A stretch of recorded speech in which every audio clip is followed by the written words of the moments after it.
E a gente então vai começar essa reunião científica tendo o prazer de ouvir nosso querido professor Paulo Roberto Massa Silveira, que dispensa apresentações. Obrigado.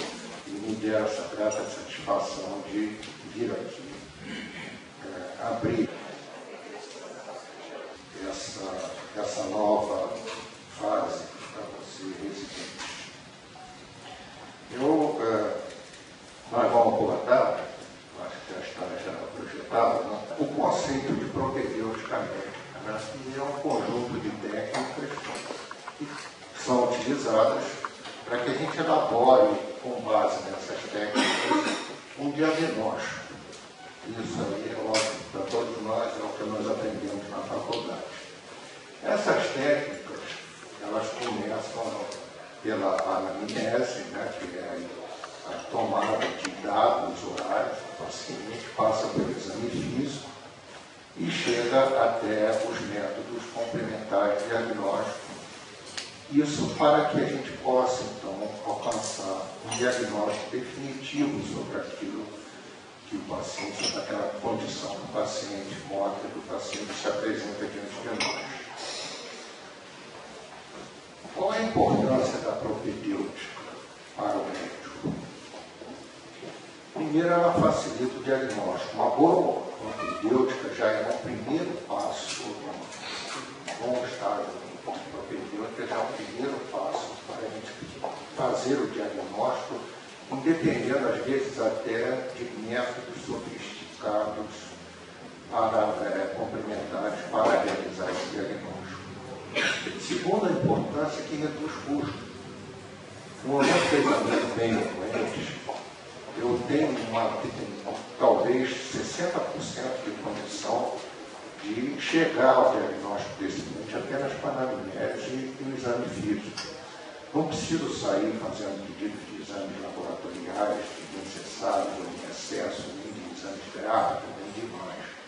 Isso é uma redução de custo. E hoje, quando a gente fala em redução de custo, não é só para os planos de saúde que a gente está preocupado, não, mas até para o próprio bolso do doente. Porque alguns exames são pagos pelo paciente para ele poder ter acesso ao plano de. E a terceira vantagem da propedêutica é melhorar essa relação médico-paciente.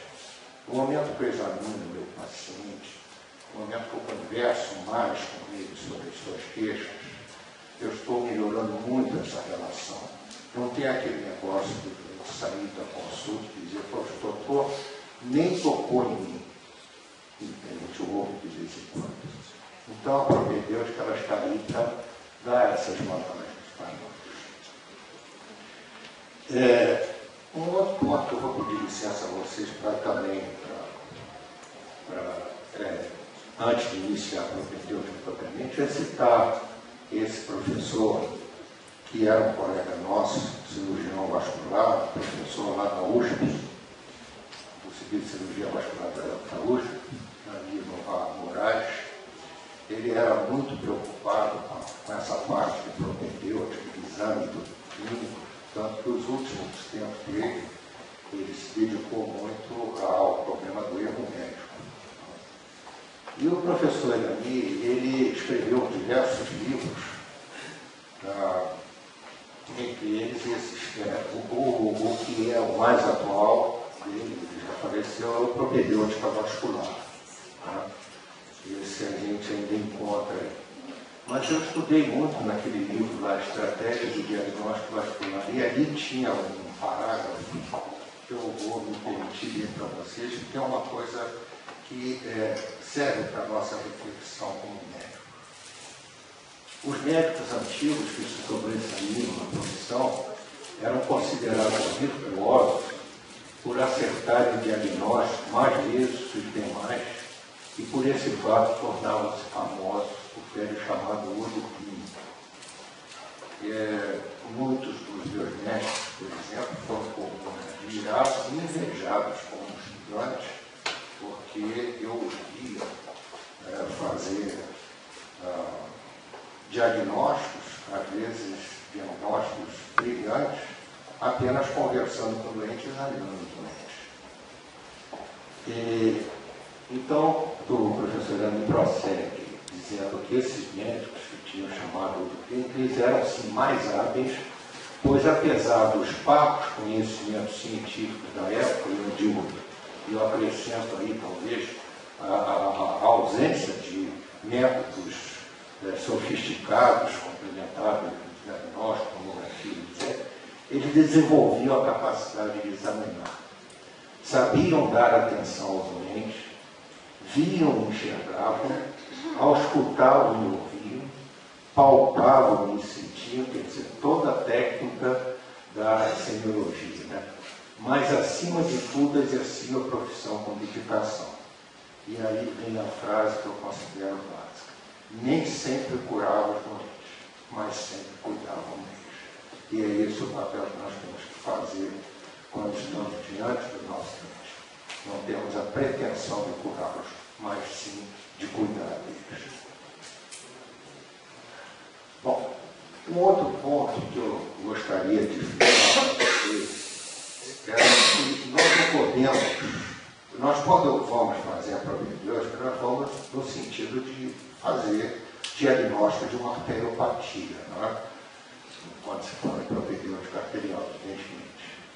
E a gente não consegue fazer a separação da semiologia, da fisiopatologia, da manifestação que aquele paciente está apresentando e que está sendo objeto, então, da nossa atenção de exame médico.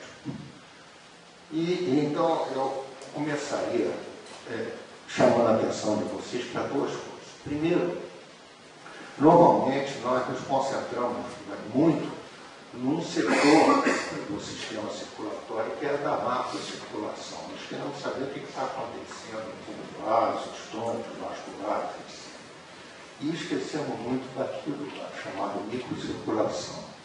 Aquilo é extremamente importante, como dizia o professor Fernando Duque, porque é ali que vai manter a vida dos tecidos, das células do nosso órgão. É o bom funcionamento da microcirculação.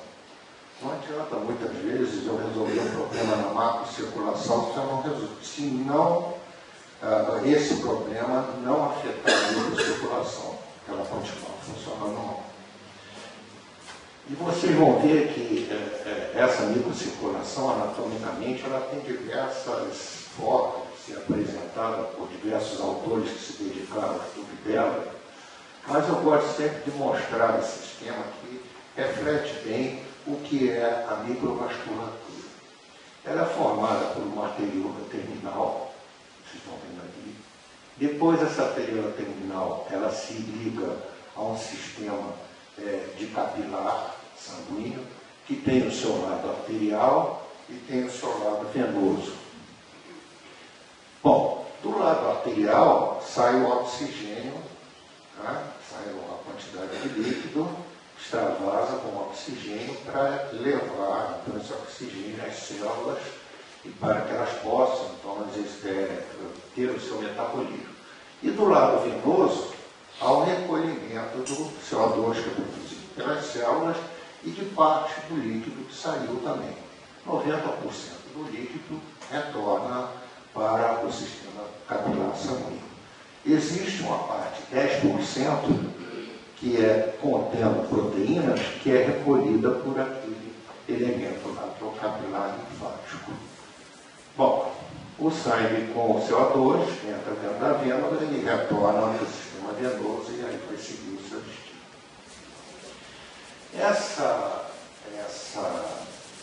Esse sistema microcirculatório, ele tem uma regulação. Basicamente, vocês vão ver que a regulação neural, que é feita pelas fibras simpáticas, essa regulação ocorre na arteríola terminal, então aquele movimento de vasomotricidade, né? Constricção ou dilatação, que na realidade é a volta outra vez ao caminho normal. A vênula também é uma regulação neural.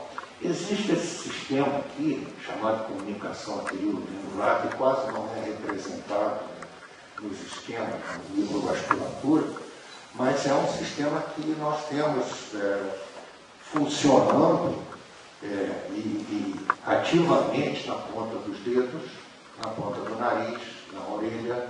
Então o sangue, nesses locais, ele passa um pouco pelo lado pelo sistema capilar, mas a preferência nesses locais é essa comunicação arteriovenular. Por isso que a gente fica com a ponta às vezes com a ponta da orelha muito quente, né?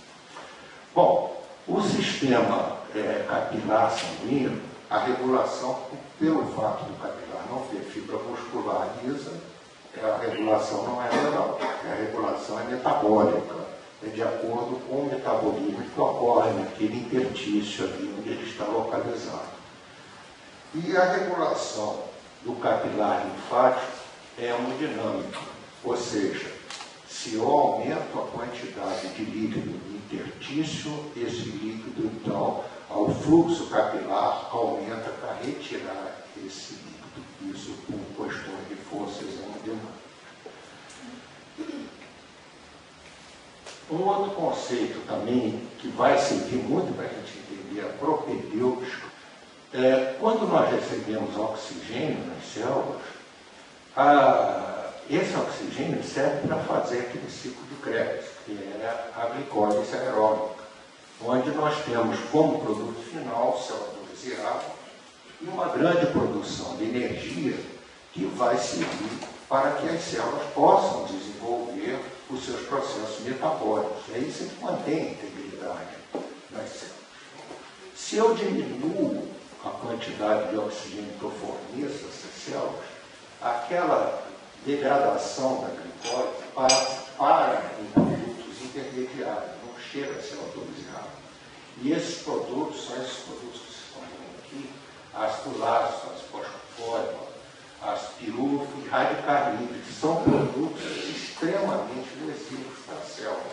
É isso que acontece na isquemia. Né? As células morrem porque há um acúmulo desses produtos. Além do que, eu tenho uma pequena formação de energia.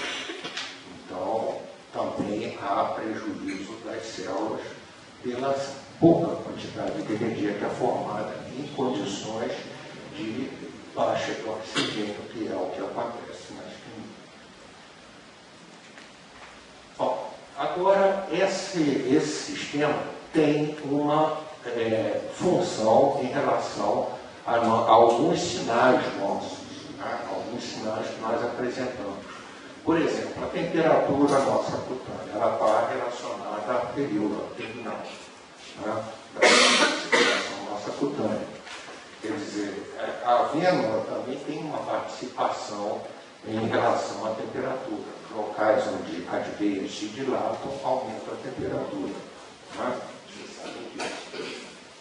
Agora, a parte de coloração nossa cutânea, ela está relacionada com o sistema capilar.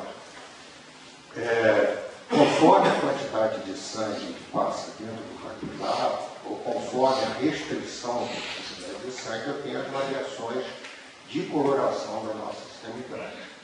E é interessante vocês saberem que esse sistema capilar, ele tem uma capacidade de aumentar em até 40% a sua área.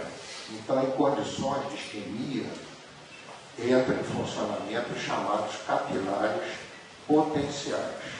Os capilares por onde o sangue passa normalmente são chamados preferenciais.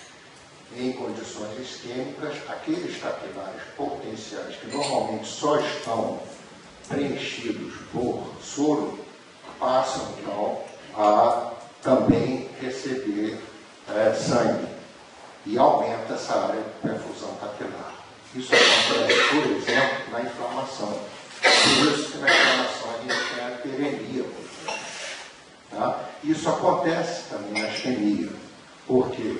Porque na isquemia, antes do tecido começar a sofrer, os capilares potenciais entram em funcionamento, aumentando a área de perfusão para tentar manter a integridade do tecido. Então, é por isso que você, às vezes, no indivíduo isquêmico, vê ele com uma hiperemia. Tá? Só que há uma diferença. No isquêmico, como passa menos sangue dentro da arteríola terminal, ou às vezes, como ele está em constricção, aquela epidemia é fria, não é quente como é a inflamação.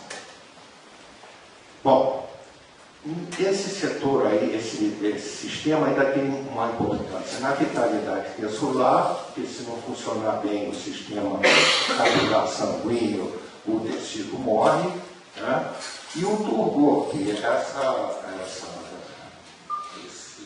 nossa consistência subcutânea, está relacionado com a parte venosa. Se a parte venosa, por exemplo, funciona mal, se há uma estase venosa, nós vamos ter um aumento do turgor cutâneo, né? Porque vai sair mais líquido ali na parte venosa do capilar. Então nós vamos ter dentro. E da mesma forma que o capilar linfático tem relação com o turgor, porque se ele não retirar proteína no interstício é um grande chamamento para a água. Então, se o capilar não retirar aquela proteína, começa então o interstício a se inundar e aquilo vai dar um aumento de turgor cutâneo. Isso é para vocês entenderem algumas manifestações que vão ocorrer, não só na parte arterial, mas também na parte venosa e na parte linfática. Bom, outro aspecto que a gente ainda dentro da fisiopatologia das arteriopatias tem que chamar a atenção é o fato de a gente ter esses três tipos de arteriopatias, degenerativas, inflamatórias e vasomotoras.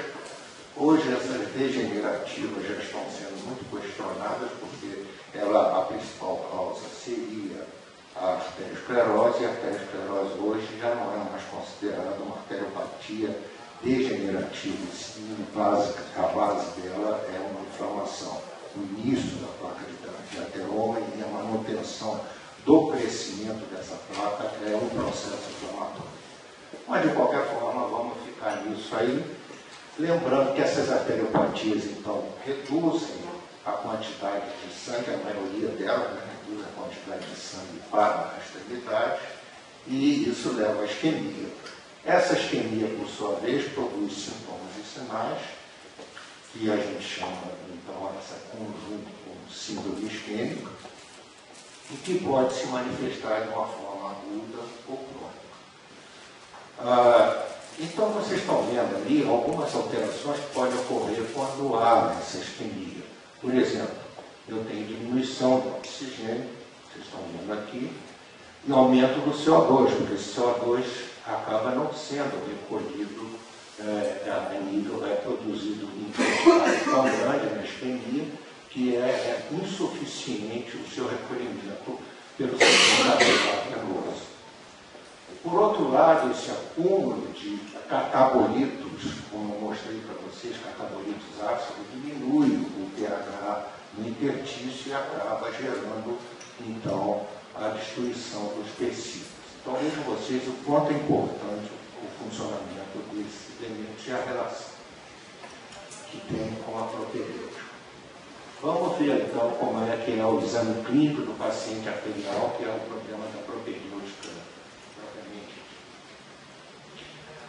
Nós normalmente fazemos, quando examinamos o doente, nós fazemos dois tipos de diagnóstico: diagnóstico clínico e diagnóstico complementar. Né? Diagnóstico clínico pela anamnese, exame físico, e o exame complementar através de laboratórios, de alguns exames gráficos, na nossa especialidade existe, e exames por imagem. O diagnóstico clínico, nós sempre temos que fazer um diagnóstico provisório e depois fazer um diagnóstico definitivo. Tá? O diagnóstico, tanto provisório quanto definitivo, ele deve ser feito dessas formas que vocês estão vendo aqui. Um diagnóstico sindrômico, primeiro, um diagnóstico funcional, um diagnóstico topográfico, um diagnóstico etiológico. O diagnóstico sindrômico, de um modo geral, na parte arterial, nós estamos lidando com uma síndrome isquêmica. Tá? Então, o nosso diagnóstico sindrômico quase sempre é de uma síndrome isquêmica. Embora em arteriopatia vasomotora, por exemplo, eu tenho um tipo de arteriopatia que dá uma síndrome hiperêmica, que é a eritromelalgia. Você já deve ter ouvido falar. O indivíduo fica com as mãos vermelhas, os pés também quentes. Não é? Isso é uma síndrome hiperêmica. Mas a maioria das nossas síndromes provocadas por arteriopatia são síndromes isquêmicas. Funcional. Essa síndrome pode ser aguda ou pode ser crônica. Topográfica. Eu vou identificar onde é que está a lesão a nível da macrocirculação, ou se essa lesão está em microcirculação, que gera aquela síndrome isquêmica aguda. E etiológica, eu vou procurar saber qual é a causa dessa síndrome isquêmica. Isso, então, eu uso tanto para fazer o diagnóstico provisório quanto o definitivo. A anamnese de um paciente com arteriopatia, a gente pode encontrar sintomas e sinais gerais. Quais são os sintomas e sinais gerais? Mal-estar, emagrecimento, febre alta, hipertermia, artralgias, mialgias. Esses sintomas e sinais gerais, geralmente a gente vai encontrar não no arteriosclerótico, mas no doente com arteriopatia inflamatória. Muitas vezes, ele começa a inflamação vascular apresentando essas manifestações. Sintomas e sinais prodrômicos, aqueles que antecedem, às vezes, os sintomas característicos, né, o quadro característico de uma arteriopatia. Fadiga, parestesia, isso também a gente encontra muito em arteriopatia inflamatória. Né? Agora, existe na propedêutica arterial sintoma patognomônico, que é o da arteriopatia crônica, que é a claudicação intermitente. É um dos poucos sinais patognomônicos que nós temos na nossa especialidade. A claudicação intermitente, geralmente, ela se exterioriza através de dor, mas pode também se exteriorizar de outras formas, cãibra, cansaço muscular, né? Nem sempre o doente refere a dor, mas 90% é dor. Dor desencadeada por esforço muscular. E geralmente esse esforço é o da marcha, porque predomina a claudicação em membros inferiores. Mas quando ocorre em membro superior, é o ato de se pentear, por exemplo, né? Ou então de digitar em teclado de computador. Isso pode também desencadear uma manifestação claudicante em membro superior. Mas geralmente em membro superior. Localização, sempre sobre massas musculares. O membro inferior, por exemplo, pode vir desde o glúteo, passando pelas massas musculares da coxa, da perna, até o pé. Né? Não existe aquele doente que diz que claudica porque o joelho dói na hora que... Isso não existe. Se a localização está em articulação, vamos procurar uma doença reumática, não a doença vascular. E regressão, ela regride após a interrupção do esforço. Então, vocês estão vendo ali um esquema mais ou menos do que é a claudicação, que é o indivíduo, ele começa a sentir inicialmente dor. Esse ponto nós chamamos de ponto dor. Aí ele ainda consegue andar mais um pouco, e aí nós temos o ponto impotência, quando ele não consegue mais andar.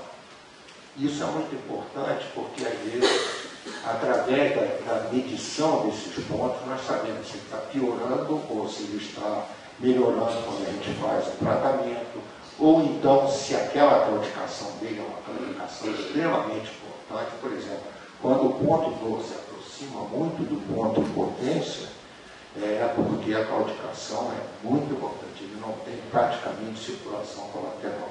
Né? Ele já sente a dor e já tem necessidade de parar. Sinal que ou é uma claudicação muito alta, que está tirando muito fluxo da perna dele, ou ele não tem nenhuma circulação colateral para compensar ainda aquela marcha até o ponto de impotência.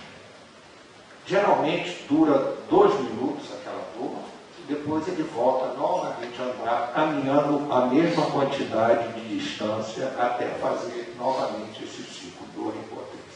É isso que é a claudicação.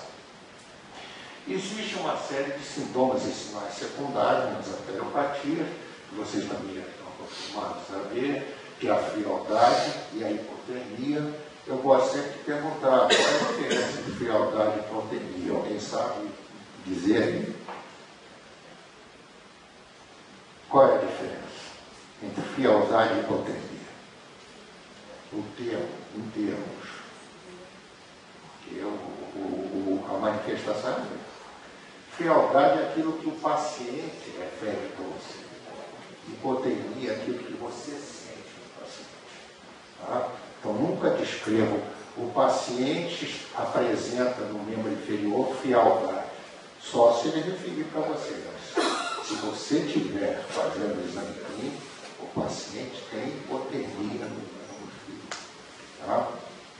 Tá? Palidez, cianose e rubor são manifestações também que encontram em qualquer tipo de arteriopatia, né? Mas a gente encontra, às vezes, sequência das arteriopatias vasomotoras, chamada de Renault. Parestesias, muitas vezes o paciente refere também associado formigamentos, até a própria hipotermia pode se manifestar através de ser uma parestesia. Né? E a chamada dor remanente, que é outra coisa que também gosto de perguntar muito, quem é que sabe o que é dor remanente? Que é a dor remanente a gente encontra muito no membro isquêmico. Né? A dor remanente, ela é uma dor que a intensidade dela é maior do que o estímulo que a provocou. Então a gente pesquisa muito dor remanente no membro isquêmico, você fazendo, por exemplo, na região plantar ou na região palmar, uma pressão. Muitas vezes o doente reage como se você estivesse enfiando até uma agulha, porque ele sente muita dor. Né? Isso é chamado dor remanente, foi descrito por um indivíduo chamado Kretz, como característica de isquemia. Bom, aqui vocês estão vendo a palidez, né? A cianose, que muitas vezes pode ser uma manifestação não só de uma arteriopatia degenerativa, mas também vasomotora. A doença de Renault apresenta essas duas coisas. A acrocianose, que é uma cianose permanente das mãos e das extremidades, se apresenta daquela forma. Aquele caso ali é um caso de acrocianose. Bom, sintomas e sinais de gravidade na arteriopatia. É a isquemia crítica, né, que vocês sabem. E ela é caracterizada por isso também. Dor de repouso, úlcera isquêmica e gangrena. Nós ouvimos muito o especialista falar, o paciente está com dor em repouso. A dor isquêmica é dor de repouso, não é dor em repouso. O doente com dor em repouso, ele pode ter uma artralgia, pode ter uma mialgia, pode ter uma neurite, e não a isquemia. Agora, quando ele tem isquemia e dor de repouso, isso aqui faz parte da isquemia crítica, que é o termo é dor de repouso. E aqui vocês estão vendo o caso de um paciente que entrou com dor de repouso, a expressão é essa que vocês estão vendo, né? Ele tem ali uma lesão no dedo do pé. Essa lesão foi uma lesão provocada por um médico que não soube examinar o paciente. Esse doente chegou num grande hospital aqui do Rio de Janeiro, com muita dor nos pés, e foi constatado que ele tinha uma unha encravada e que estava muito vermelho o hálux dele. Então o doutor foi, retirou a unha dele.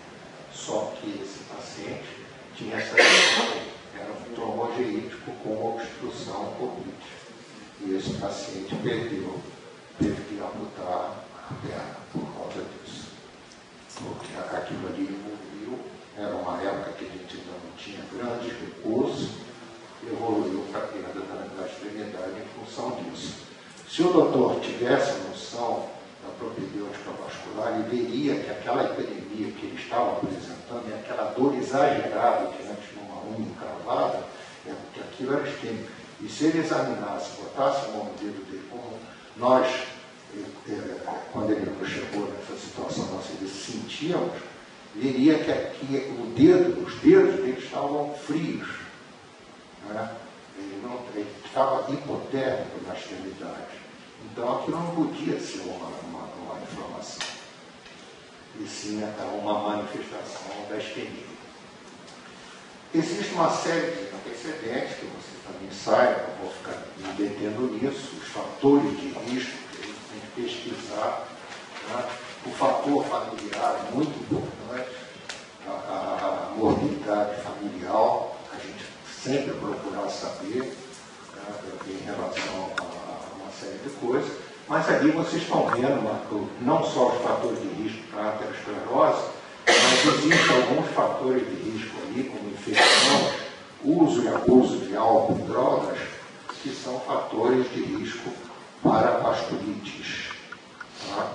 Então, vocês, quando tiverem um paciente diante de vocês, que vocês suspeitarem vasculite, procurem saber se já tiverem infecções recentes, tuberculose da vasculite, né? A própria AIDS da vasculite, ou se ele é um usuário de drogas. Uma das últimas pacientes que atendi no Hospital Pedernexto, ainda quando eu estava lá, ele era usuário de cocaína, né? e apresentou um quadro de uma vasculite séria, grave. E depois eu vim a saber outros casos que aconteceram com o usuário de drogas. Aqui vocês estão vendo, isso aí é importante, extremamente importante a gente ver. O paciente fuma e apresenta quadros como isso. Isso aí foi feito por acaso, eu estava passando no corredor e fotografar um outro paciente numa enfermaria e vi esse nosso paciente dentro de uma outra enfermaria nessa situação. Um idoso repouso e uma gangrena lá na perna já do corpo de amputação que ele havia sofrido e o cigarrinho na boca pela enfermaria, na época em que ainda se permitia fumar dentro da enfermaria do hospital. Nessa época já foi embora. Outra coisa que vocês veem ali, à direita, é essa paciente, uma paciente do Arno, que há mais de 30 anos passados, ele me passou essa imagem. Era uma doente que era uma técnica de enfermagem, usava pílula anticoncepcional e fumava. E aos 40 anos começou a apresentar um quadro de claudicação intermitente.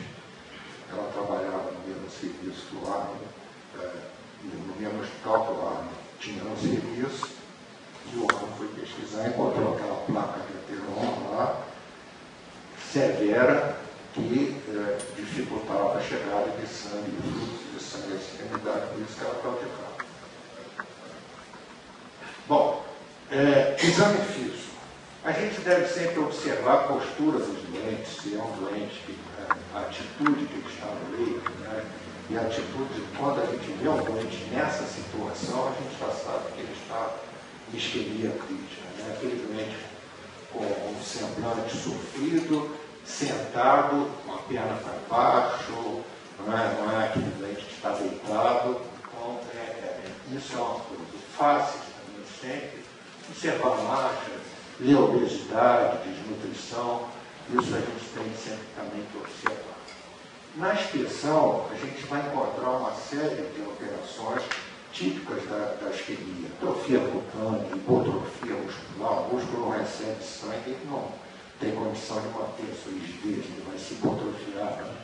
Rarefação de pelos, vocês sabem que os pelos e as unhas, para crescer, elas dependem de fluxo que chega até o leito ungueal, até a base do folículo piloso. Se não tem, o pelo não cresce, vai rarefazer e a unha vai crescer, mas de forma anormal. Vocês vão ver ali nos exemplos. Hiperidrose, que caracteriza muitas vezes a hipertonia simpática. Né? A gente, quando olha o doente que está com hiperidrose, está com isquemia, com hiperidrose, ele sabe que o simpático está atuando lá a nível das arteríolas, fazendo a constricção. Né? porque o simpático também atua nas glândulas sudoríparas, estimulando a produção de suor. Então, é por isso que o doente isquêmico apresenta essa sudorese. Palidez, cianose, queremia, fenômeno de Renault, flebite migratória, muito comum em caso de vasculite. Vocês viram? O doente entrou no serviço de vocês com flebite migratória, vocês podem começar a se preocupar em pesquisar vasculite. Varizes, síndrome bosfelítica, edema, lesões distróficas, vocês vão ver. Aqui vocês estão vendo na fotografia já antiga, mas a hipotrofia muscular nesses dois membros que são isquêmicos. E lá a rarefação de pelos e a atrofia cutânea. A gente quase que tem pele em cima do osso, não tem subcutâneo, no doente isquêmico. Outra coisa interessante é o problema das unhas do doente isquêmico. São unhas que crescem de uma forma normal, são unhas hipertróficas, com muita frequência elas encravam e com muita frequência são sérias, como vocês estão vendo ali, de micoses, de infecções. A hiperidrose, estão vendo aí, no caso de hiperidrose, um paciente que era trombogerítico, ele tinha uma hipertonia simpática que fazia ele ficar com hiperidrose. Palidez, a cianose, aquele lá também no caso de um trombogerítico, ainda na fase de fumo, então ele fazia arteriosclero e levava a esse. O rubor, que, como eu disse a vocês, é a abertura da entrada e funcionamento dos capilares potenciais, mas esse rubor ali, se vocês colocarem a mão aqui em cima, vocês vão sentir a hipotermia dessa extremidade. Então, nunca imaginar que isso aí é porque está chegando sangue, muito sangue na pele. Pelo contrário, é o organismo que está tentando ainda sobreviver, aquele tecido ainda está tentando sobreviver. Fenômeno de Renault, que vocês sabem tem essas três fases, palidez, a cianose e o rubor, são as três fases. Se não tiver a oportunidade de conversar aqui sobre a enteropatia vasomotora, eu vou mostrar para vocês como é que isso se processa dentro daquela microvasculatura, né? Primeiro, falta sangue, palidez. Segundo, a recuperação da parte venular, mas não há da arterial, então há uma estase no leito capilar, termina no leito capilar, né? Então por isso o sangue passa ali mais devagar, vai perdendo mais oxigênio, então dá a cianose, e depois a entrada dos capilares potenciais em funcionamento e dá o rubor. Então a gente tem essa sequência no fenômeno de Renault. Vocês estão vendo ali o quadro de varizes, que é muito importante avaliar se o paciente isquêmico tem varizes, porque em algumas provas que nós fazemos desses pacientes, se ele tem varizes, essas provas perdem valor. Né? A flebite migratória, como eu disse, está muito relacionada ao problema da vasculite.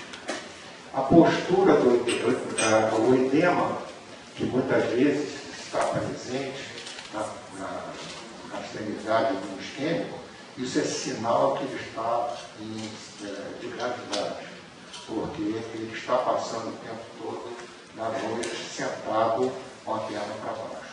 Então, se vocês, quando chegam de manhã no hospital, encontrarem o paciente deitadinho, mas com um edema importante na perna, comece a desconfiar que ele está descompensando rapidamente daquela arteriopatia. As úlceras isquêmicas, que são úlceras extremas, não só extremamente dolorosas, essa do lado de cá, uma úlcera de uma vasculite reumatoide. O fundo é um fundo pálido, né? São úlceras muito dolorosas, aqui do outro lado de uma úlcera de um caso infectado, né?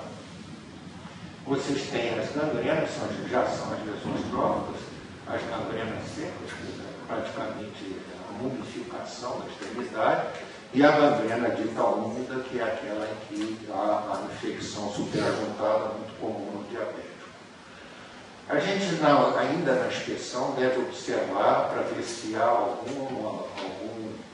alguma saliência pulsátil, porque muitas vezes nós podemos ter manifestações de aneurismas só na inspeção, seja na artéria temporal, na carótida ou na artéria pulsante. Em relação à palpação, que é uma outra fase dessa nossa semiologia, né, de uma inspeção, a palpação é aquilo da hipotermia cutânea, que é a diminuição da temperatura na extremidade. A gente palpa os pulsos periféricos, a gente sente se nesse pulso existe um frêmito, que nós vamos ver o que é, e se há essa tumoração pulsátil, quando a gente vê um abaulamento na extremidade, vamos ver se há pulsatilidade, que a gente vai diagnosticar de uma maneira. Vocês estão vendo aí os níveis de hipotermia em relação ao nível de oclusão, né? Então, a gente vê que quanto mais alta a oclusão, mais alta é a hipotermia na extremidade. Os pulsos periféricos, a gente sempre deve palpar, procurando verificar, primeiro, se está presente, segundo, a amplitude, e terceiro, o estado da parede arterial. Se essa parede arterial endurecida, certamente já é um quadro de arteriosclerose. Pode ser uma de Bonk-Berg ou pode ser a própria arteriosclerose. Aqui vocês estão vendo diversos pontos de palpação de pulsos, que vocês sabem perfeitamente, como o DT, o axilar, atrial, radial, até o ulnar a gente tem que palpar, e nunca se esquecer, mesmo naquele paciente que é claudicante, que chega se queixando de claudicação baixa, coisa, nunca se esquecer, especialmente quando se trata de paciente idoso, de fazer a palpação da aorta abdominal. Eu já vi tentativas de correção de cirurgia, de oclusões em artérias tropulares de perna, e o paciente tinha um aneurisma de aorta abdominal que precisava também ser corrigido. Então, nunca se esquecer de palpar um paciente que tem manifestações clínicas na extremidade aorta abdominal. Pulso femoral, pulso poplíteo, tibial posterior, medioso, procurar sempre palpar, liberando a mão de vocês para a palpação. Então, por isso a gente coloca ali, como vocês estão vendo ali, segurando uma das mãos, segurando a extremidade, e a outra, então, para ter a sensibilidade de conseguir palpar o pulso, nem sempre é muito fácil. Na escuta, nós podemos, então, encontrar um sopro, que nada mais é do que isso que vocês estão vendo aqui. Fluxo linear, quando passa na estenose, turbidona. Então, ele se transmite através do sopro. Isso pode também, na palpação, ser sentido como um frêmito. Esse sopro pode ser sistólico, ou então contínuo, que é o caso da fístula arteriovenosa. Sistólico nas estenoses e o contínuo na fístula arteriovenosa. Aqui vocês estão vendo diversos pontos de ausculta, né? Sempre procurar auscultar os provas funcionais. Isso também é uma coisa que eu gosto de ensinar, porque é muito útil no ambulatório a gente trabalhar essas provas. Né? Desde o enchimento capilar, que é o mais simples de vocês verificarem, a velocidade de enchimento, por exemplo, do leito guial, né? Ou da própria ponta dos dedos, né? E quanto mais prolongado esse enchimento, mais grave a isquemia. E existem essas provas chamadas de isquemia plantar, o palmar, o enchimento fibroso e o rubor de que são três provas muito fáceis de serem feitas e que fornecem não só subsídios de diagnóstico da isquemia em si, mas também do nível de oclusão do tronco. Né? Então, a prova da isquemia plantar é vocês levantarem os pés do paciente, antes examinem a coloração da região plantar, com ele em decúbito horizontal, e depois levante a 45 graus e manda ele fazer durante mais ou menos 1 minuto movimentos de dorsoflexão dos pés. Com isso, ele vai esvaziar o leito capilar. Quando ele parar depois de 1 minuto, se ele tiver uma obstrução, seja o que for, o que vai acontecer? Esse leito capilar vai se encher mais, vai custar mais tempo para inchar, para se receber o sangue. Então, nós vamos ter a palidez, às vezes, numa extremidade em relação ao outro, como vocês estão vendo aqui.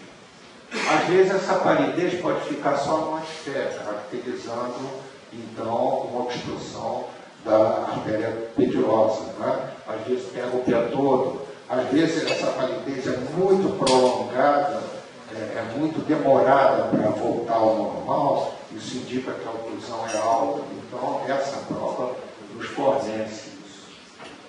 Em seguida, a gente manda esse paciente sentar e vamos observar o enchimento venoso na região da plantar dele, né? Mais do dorso dos pés, do dorso dos pés.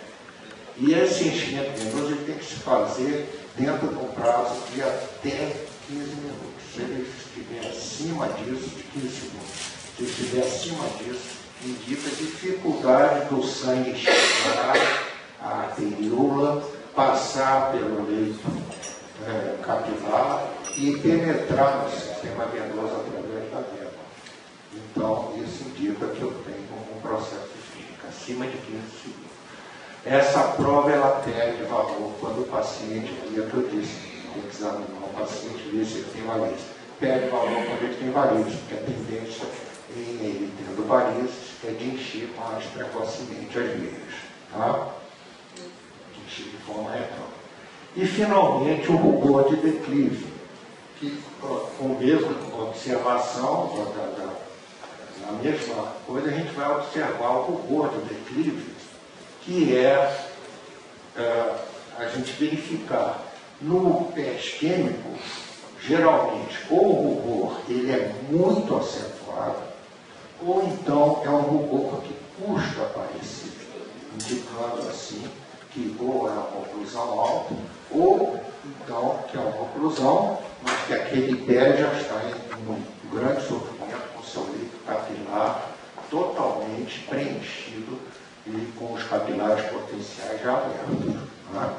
Então, o rubor de declive é uma prova que serve para isso. Vejam vocês aqui como é que funciona a coisa a nível de termografia, que é uma imagem da temperatura. Na termografia você vê, foi elevado o pé e houve um resfriamento. Esse pé aqui está resfriado, veja que aqui está pálido. Então é sinal que não está chegando sangue nele. E isso está sendo mostrado através daqui, da diminuição da coloração naquele pé. Esse aqui é normal, está com a coloração normal. Quando a gente coloca o pé para baixo, há o enchimento do leito capilar e, consequentemente, volta outra vez a apresentar aqui alguma coloração. Mas, mesmo assim, é um pé isquêmico, porque a coloração é bem diferente da outra. Isso aqui são cores quentes, isso aqui são cores frias. Então, vejam vocês que é demonstrado isso através da termografia. A prova da isquemia pode ser feita também em membro superior para a gente avaliar a permeabilidade da radial e da ulnar. Né? A gente pressiona, por exemplo, a radial, conforme está sendo mostrado ali.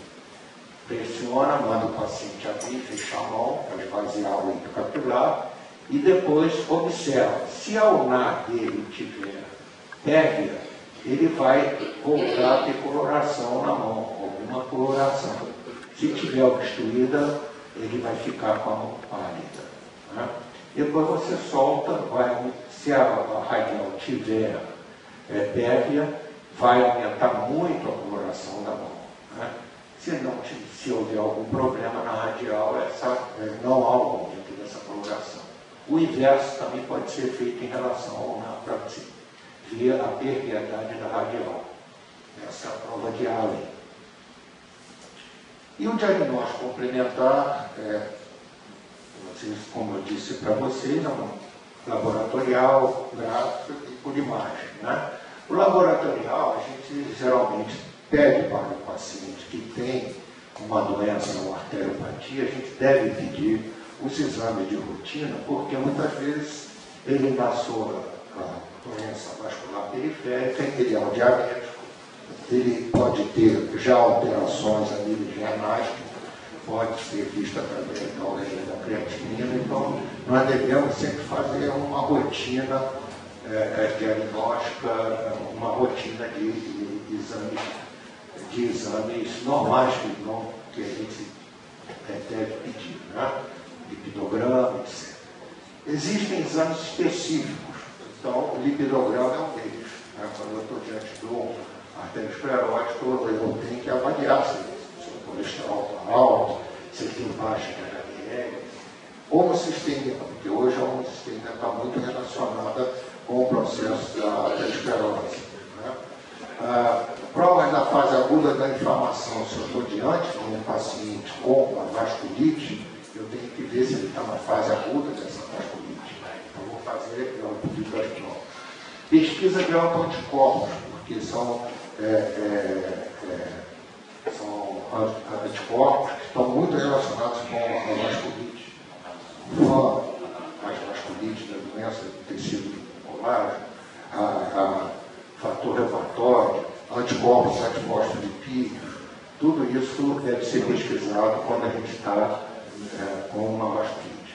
Pesquisa de trombofilia se esse paciente faz uma arteriopatia aguda, não uma síndrome isquêmica aguda, porque muitas vezes por trás disso tem uma baixa de elementos, de fatores trombofílicos. Tá? Diagnóstico gráfico por imagem. Nós temos exame de rotina, cardiograma, ecocardiograma, tórax, que é para a gente ver se há comprometimento não só das artérias periféricas, mas também das coronárias daquele paciente que é vasculopata, né, periférico. E há exames específicos de gráfico, que vocês estão vendo aí, eu não vou detalhar esses exames, vou só mostrar assim rapidamente exemplos. Por exemplo, vocês com a ergometria, aqueles que tiverem a oportunidade de trabalhar com a ergometria, vocês podem avaliar exatamente como está a situação da caminhada daquele paciente.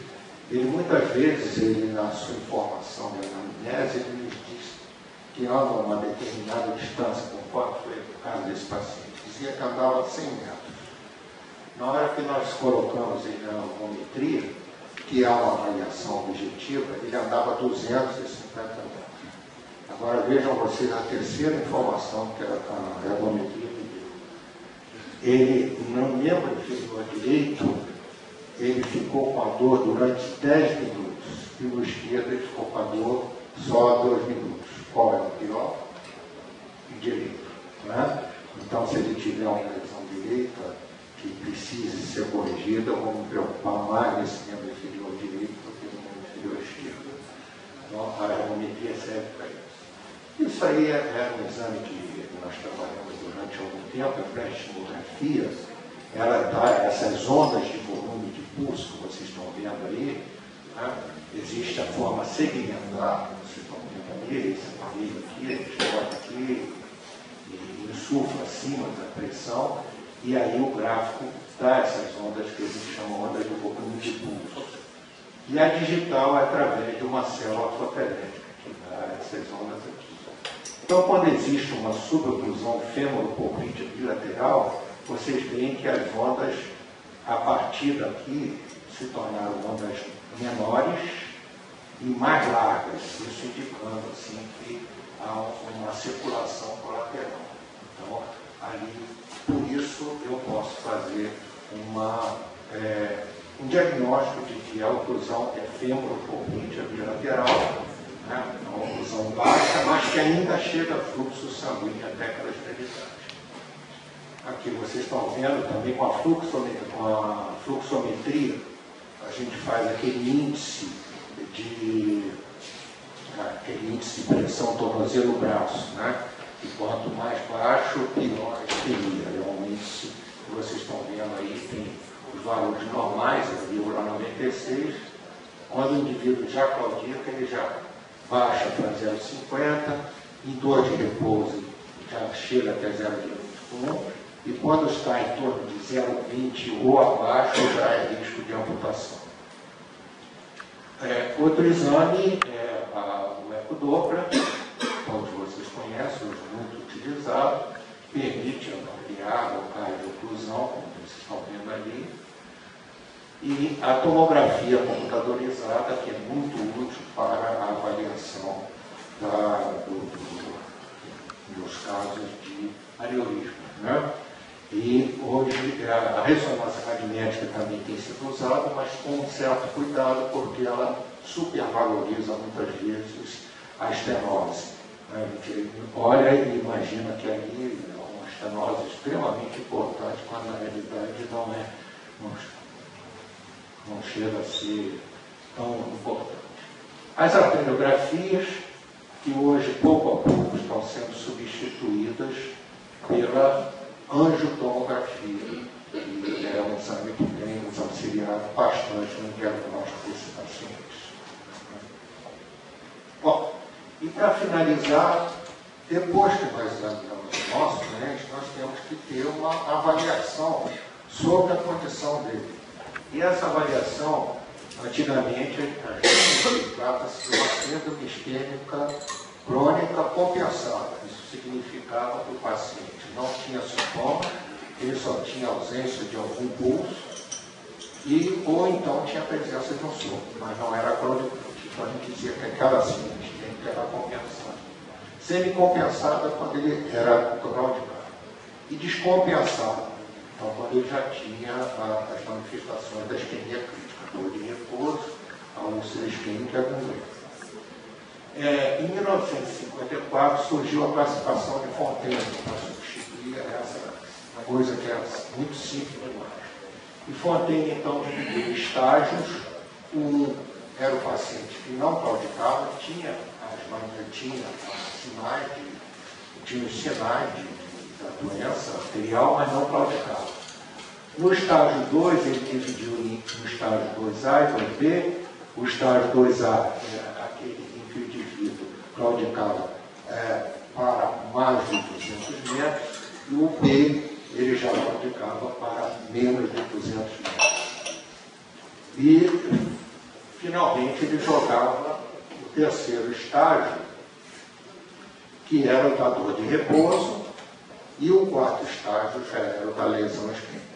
Então, essa era a classificação de Fontaine em 1954, e ficou assim até 97, quando chegou a de Rutherford, que ele pegou essa classificação de Fontaine e fez uma variante de categorias. Então, categoria 0, indivíduo que tinha sinais, mas não claudicava. 1, 2, 3 era do claudicante, sendo que o 1 era uma claudicação leve, o indivíduo podia andar mais de 500 metros, etc. 2 já era a claudicação moderada, dentro dos 200 metros da claudicação de Fontaine. E 3 é o indivíduo que já tinha a claudicação, que a gente chama de incapacitante. Ele não consegue mais fazer as atividades normais. 4, a categoria 4 é o repouso. E 5 é quando há uma perda tecidual pequena, o indivíduo tem pequena perda de pododátil e coisa. E a 6, a categoria 6 é quando ele tem a perda tecidual relativa, ou seja, quando ele já vai fazer amputações segmentares importantes.